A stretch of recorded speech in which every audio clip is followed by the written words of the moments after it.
Hello, church family, and everyone else watching.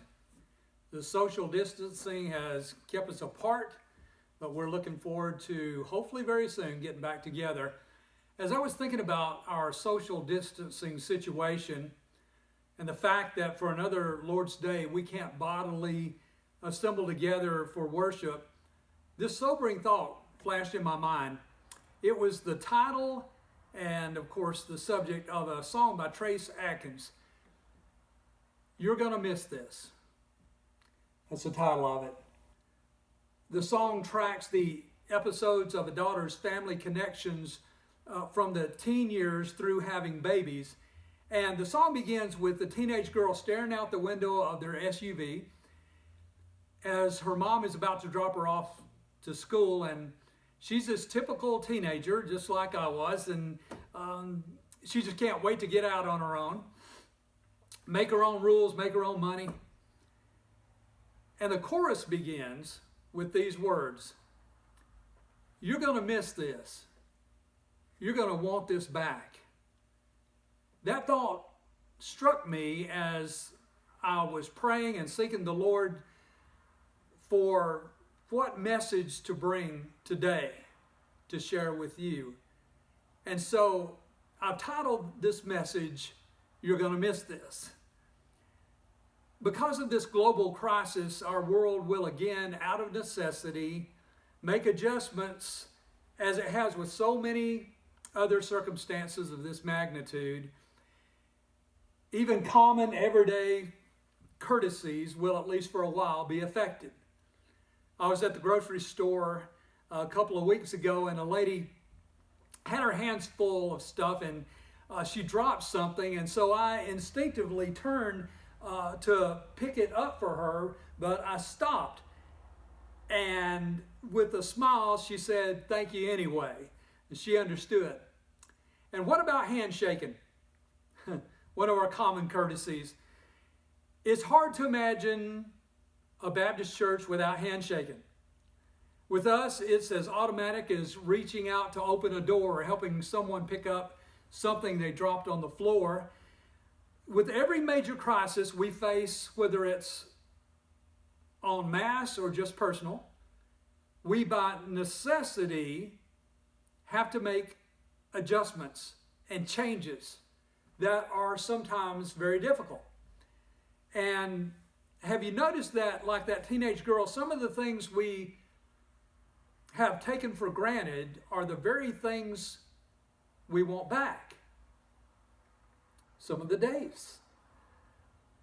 One of the adjustments for me, which is hopefully temporary, is setting up to speak to you by way of internet.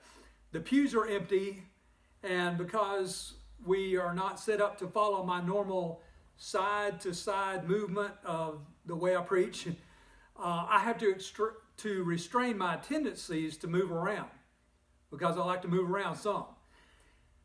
Well, our equipment, which is my cell phone, it can only handle a certain amount of minutes without getting overloaded. And even after I've cleared apps and info, I still get that message that comes on, "You're out of time." Well, with this constraint in mind, I want to move along. My challenge for us all today is simply this: let's make it a point to be more thankful for today.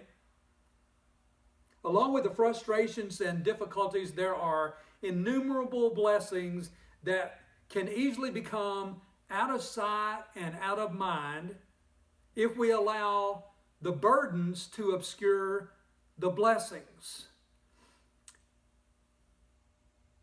And sometimes the blessings that we have throughout our days are taken for granted, and we're just not really seeing the blessings or understanding the blessings and really making the most of our moments.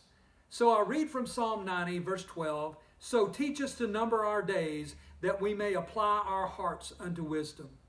What he's saying is acknowledge the value, the blessings, the responsibilities of each day. He says, "Return, O Lord, how long? And let it repent thee concerning thy servants." What he's doing is pleading with God for mercy. In verse 14, The psalmist says, "Oh, satisfy us early with thy mercy, that we may rejoice and be glad," what? All our days. Make us glad according to the days wherein thou hast afflicted us, and the years wherein we have seen evil.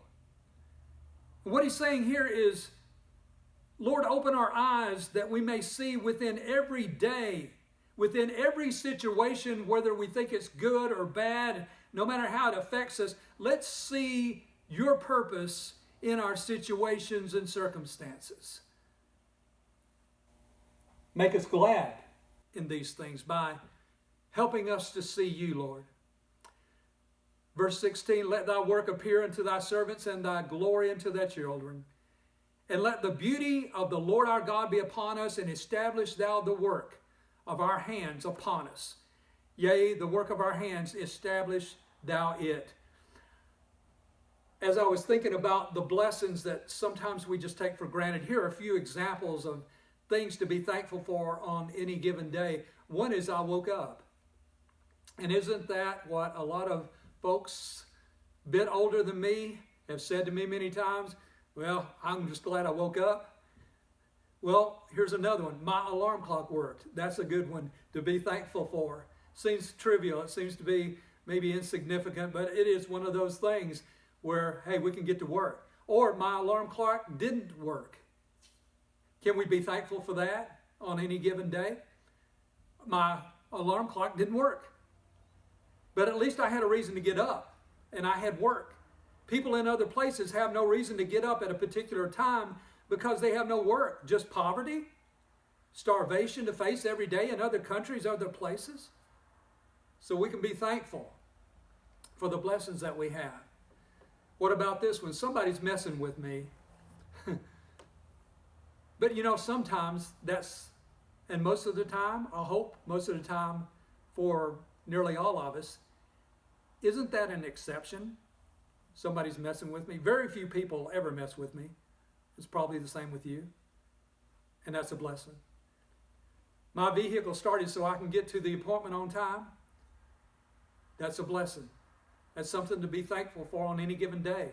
But what about my vehicle failed to start so I missed my appointment? However, there was a terrible accident at that intersection that happened to be about the time I would have been there, and there were no survivors. Folks, isn't it true that the things we complained about before are the very things we now desire? A lot of times that's the case, isn't it? Sometimes the very things that we wanted to escape from are the things we want back. So let's acknowledge the value and the purpose of every day. We who know the Lord are here on this earth to glorify His name. Let's acknowledge the value and God's purpose in our lives in each and every day. And all God's people said, amen.